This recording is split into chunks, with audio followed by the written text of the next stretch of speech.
Hello' everyone সকলোকে স্বাগতম জনাইছোঁ এটি নতুন ভিডিঅ'লৈ।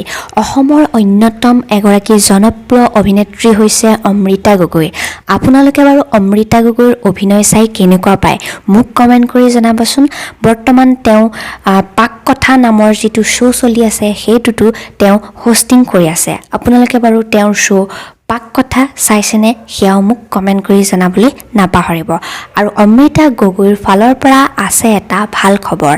গতিকে এই ভাল খবৰটোনো কি জানিবলৈ হ'লে ভিডিঅ'টি সম্পূৰ্ণকৈ চাই থাকক আৰু ভাল পালে এটা লাইক কৰি দিবলৈ নাপাহৰিব। গতিকে অমৃতা গগৈৰ ভাল খবৰটো হৈছে যে তেওঁ নিজৰ ইনষ্টাগ্ৰাম হেণ্ডেলত 400K ফলোৱাৰ্ছ কমপ্লিট কৰিবলৈ সক্ষম হৈছে। গতিকে আমাৰ সকলোৰে ফালৰ পৰা তেওঁলৈ বহুতো শুভেচ্ছা জনাইছোঁ।